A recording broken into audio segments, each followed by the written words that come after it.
नमस्कार, आप देख रहे हैं इंडिया लाइव टुडे 24 न्यूज। तो चलिए रुक करते हैं आज की प्रमुख और बड़ी खबर पर। सपा कांग्रेस गठबंधन के सामने यह चुनौती, बसपा का दाव बिगाड़ेगा समीकरण, भाजपा का भी है खास प्लान। लोकसभा चुनाव का ऐलान होते ही सियासी दलों में समीकरणों को साधने का खेल शुरू हो गया है।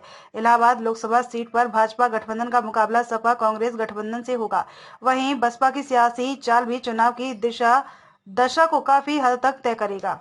बसपा अकेले ही चुनाव लड़ने जा रही है। इससे सपा कांग्रेस के सामने अपने वोटों का बिखराव रोकने की चुनौती होगी। वर्ष 2019 के लोकसभा चुनाव में भारतीय जनता पार्टी की प्रत्याशी रीता बहुगुणा जोशी ने 55.62% मत हासिल कर चुनाव जीता था।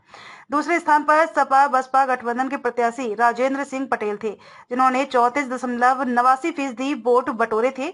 वहीं कांग्रेस के योगेश शुक्ला को महज 3.59% वोट प्राप्त हुए थे।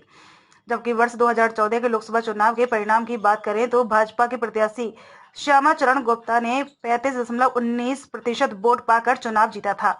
दूसरे स्थान पर सपा के रेवती रमन सिंह थे, जिन्हें 28.24% वोट मिले थे। बसपा की केशरी देवी पटेल 18.18% और कांग्रेस की ओर से नंद गोपाल गुप्ता नंदी को इस चुनाव में 11.49% वोट मिले थे। वर्ष 2014 के मुकाबले इलाहाबाद लोकसभा सीट पर वर्ष 2019 में मोदी मैजिक ज्यादा असरदार साबित हुआ था। मोदी मैजिक के चलते ही रीता बहुगुणा जोशी ने सपा बसपा के गठबंधन के प्रत्याशी को हराया था। वर्ष 2019 के चुनाव में कांग्रेस पार्टी का वोट पूरी तरह से बिखर गया था। पार्टी को 2014 के मुकाबले करीब 7% कम वोट मिले थे। मेजा, कोराव, बारा, इलाहाबाद दक्षिण व करछना विधानसभा के मतदाता इलाहाबाद सीट के प्रत्याशी का भाग्य तय करते हैं। वर्ष 2022 के विधानसभा चुनाव में मेजा की सीट को छोड़कर अन्य सभी सीटों पर भाजपा व उसके सहयोगियों ने जीत दर्ज की थी। इन पांचों विधानसभा सीट पर कुल 9,83,171 लोगों ने वोट डाले थे, जिसमें से 44.37% वोट भाजपा, 37.35% वोट सपा और 9.98% वोट बसपा के प्रत्याशी को प्राप्त हुए थे।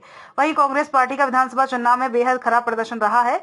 गठबंधन के पास पहली चुनौती वोटों के बिखराव को रोकने की। पार्टी को पांचों विधानसभा सीट पर कुल 3.34% वोट ही प्राप्त हुए।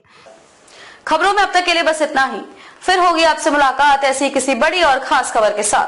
तब तक के लिए नमस्कार और देखते रहिए इंडिया लाइव टुडे 24 न्यूज।